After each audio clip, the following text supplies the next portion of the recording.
sound like they're low and the speaker's very loud. Yeah. Okay. Instead of raising their mic, Yeah. lower the loud guy Okay. All right. and raise the whole volume of everything up Okay. a little bit. Okay? So it's like a different way of thinking about it.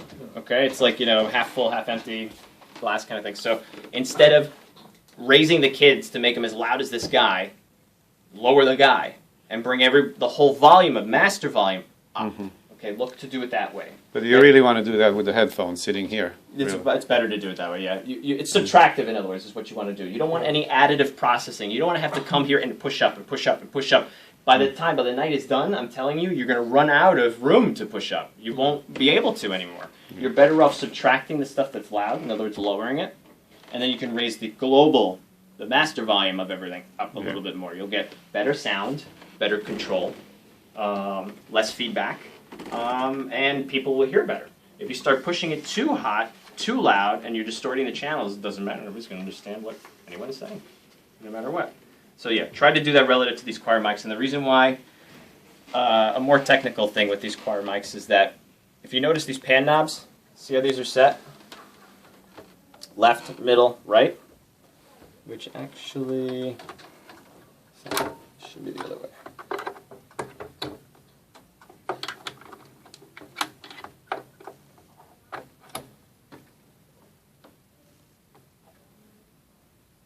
Okay, now that's correct. All right, this one's panned in, this one's straight up in the middle, and this one's off to panned in again. There's a reason why I don't want you to play with this channel, if you can help it. In order to get that as loud as possible, those mics on the stage, there's a special trick that I'm employing. If all three of those microphones were to come out of both speakers at the same volume, in other words, with this pan knob dead center, okay, which means the same volume in both channels, okay, as it starts to come up, there's a chance that whatever's in this microphone closest here, whatever's being, like as I mentioned before, whatever's being picked up is coming out into the speaker and coming right back into the same microphone. It creates a loop, and that's what feedback is. It's a cycle, right? So what I've done is, instead of bringing everything up in the middle, okay, where everything has the chance of reaching its own speaker, okay, I have actually reversed the pan on the two outer ones. So when you're looking at them, if you're standing on the stage, right, you have the 1, the 2, the 3, okay?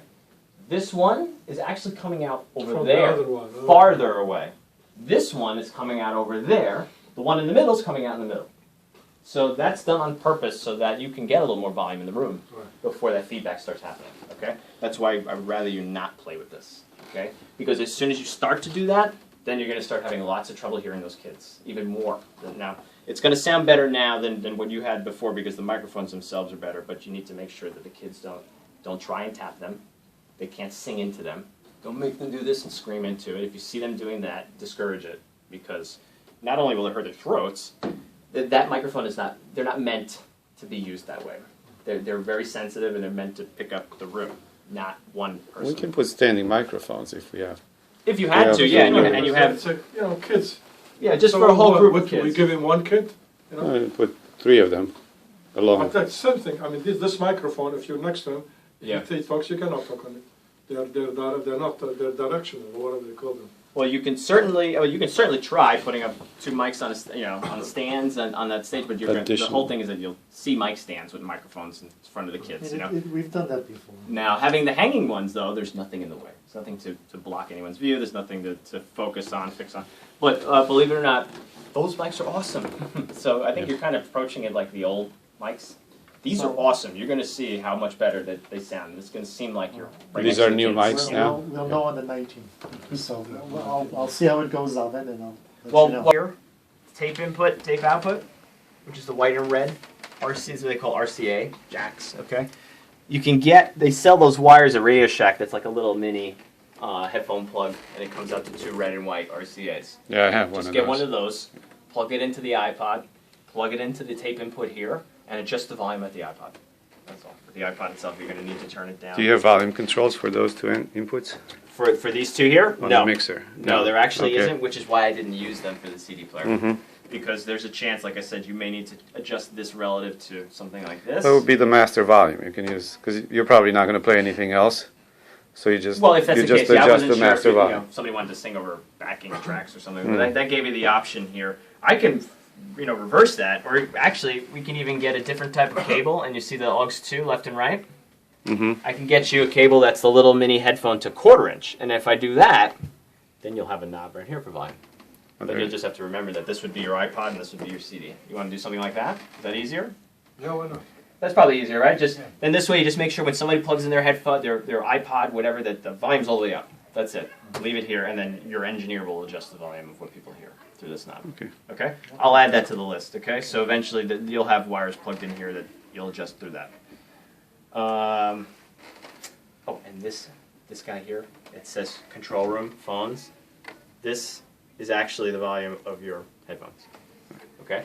So when somebody does come in here and plug in headphones, this is the master volume for them. This is the master volume for everybody outside. Okay? If you look at these faders, there's a little section again that says U. All right? It's a unity gain. Okay, that's 0. That's no boost, no cut, as I mentioned before with the equalizer. The main mix I've set just at about that point. And that's pretty much where it should stay. Try not to adjust the master volume here.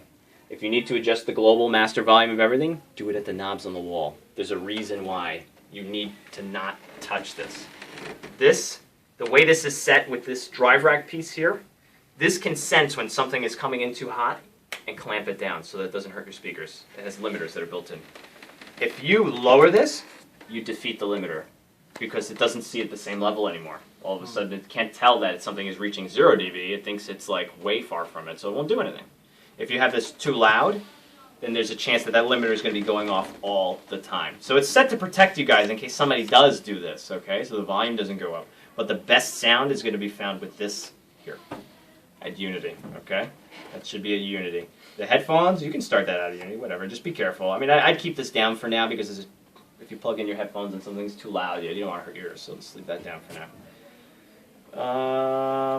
Another question? But all the programming on this is stored on preset number 1. Right here, which says multi-zone. Okay, it says 1 user. If somebody does this accidentally, which of course this is, as we mentioned before, maybe a security cover is a good idea. I'll get a security cover to go over this so that those knobs can't be turned. But you see how this is turned? Okay, now it says number 12, something completely different.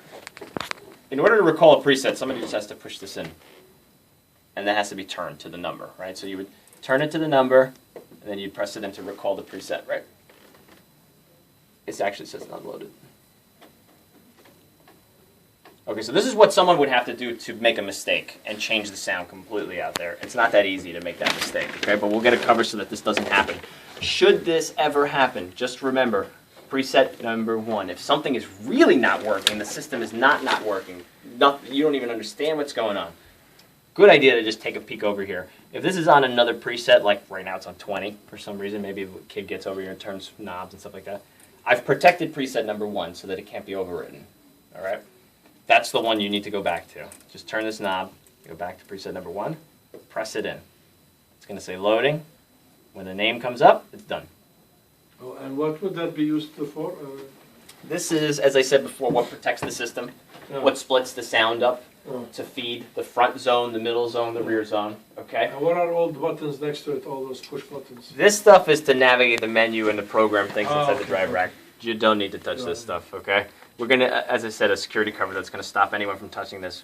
Yeah. This over here might be useful to some people, but essentially, you see these 6 buttons represent the 6 outputs of this thing.